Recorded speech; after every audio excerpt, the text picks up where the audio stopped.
Hello dear friends, तो स्वागत है आप सभी का आपके यूट्यूब चैनल पे। आज की जो कहानी लेके आए हैं सीरीज़ है ये तेनालीराम की। तो कहानी का नाम आपने पढ़ ही लिया है कि अच्छा तू माँ से भी मजाक करेगा।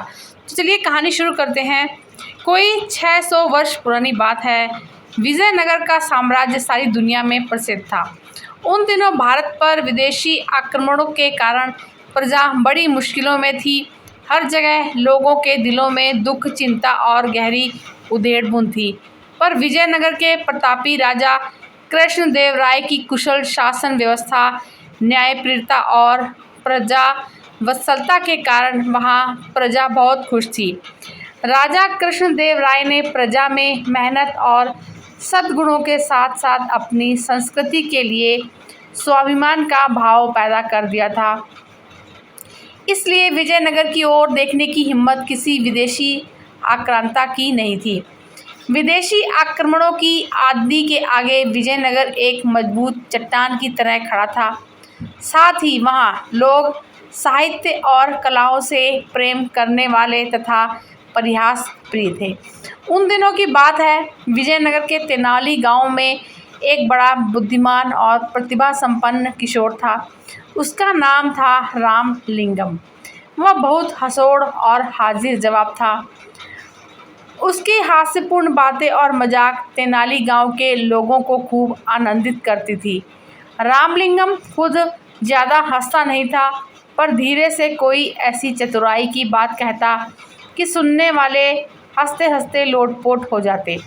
उसकी बातों में छिपा हुआ व्यंग और बड़ी सूझबूझ होती, इसलिए वह जिसका मजाक उड़ाता वह शख्स भी द्वेष भूलकर औरों के साथ खिलखिलाकर हंसने लगता था। यहाँ तक कि अक्सर राह चलते लोग भी रामलिंगम की कोई चतुराई की बात सुनकर हंसते हंसते लोटपोट हो जाते। अब तो गांव के लोग कहने लगे थे कि बड़ा अद्भुत है यह बालक। हमें तो लगता है कि यह रोते हुए लोगों को भी हंसा सकता है। रामलिंगम कहता, पता नहीं रोते हुए लोगों को हंसा सकता हूँ कि नहीं, पर सोते हुए लोगों को ज़रूर उठा सकता हूँ। सुनकर आसपास खड़े लोग ठठाकर हंसने लग जाते हैं। यहाँ तक कि तेनाली गांव में जो लोग बाहर से आते थे उन्हें भी गांव के लोग रामलिंगम के अजब गजब किस्से और कारनामे सुनाया करते थे। सुनकर वे भी खिलखिलाकर हंसने लगते थे और कहते, तब तो यह रामलिंगम सचमुच बहुत अद्भुत है। हमें तो लगता है कि यह पत्थरों को भी हंसा सकता है। गांव के एक बुजुर्ग ने कहा, भाई हमें तो लगता है कि ये घूमने के लिए पास के जंगल में जाता है, तो वहाँ के पेड़ पौधों और फूल पत्ते भी इसे देखकर जरूर हंस पड़ते होंगे। एक बार की बात है, रामलिंगम जंगल में घूमता हुआ माँ दुर्गा के एक प्राचीन मंदिर में गया। उस मंदिर की मान्यता थी कि दूर दूर से लोग वहाँ माँ दुर्गा के दर्शन करने के लिए आया करते थे। रामलिंगम भीतर गया तो माँ दुर्गा की अद्भुत मूर्ति देखकर मंत्रमुग्ध रह जाता है। माँ के मुखमंडल से प्रकाश फूट रहा था। रामलिंगम की मानो समाधि लग गई। फिर उसने दुर्गा माता को प्रणाम किया और चलने लगा। तभी अचानक उसके मन में एक बात अटक गई।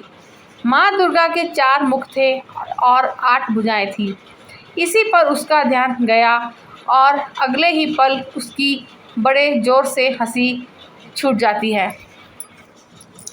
ये देखकर माँ दुर्गा को बड़ा कौतूक हुआ। वे उसी समय मूर्ति से बाहर निकलकर आई और रामलिंगम के आगे प्रकट हो गई। बोली, बालक तू हंसता क्यों है? रामलिंगम माँ दुर्गा को साक्षात सामने देखकर एक पल के लिए तो सहम गया, पर फिर हंसते हुए बोला, क्षमा करें माँ, एक बात याद आ गई इसलिए हंस रहा हूँ। कौन सी बात, बता तो भला, माँ दुर्गा ने पूछा।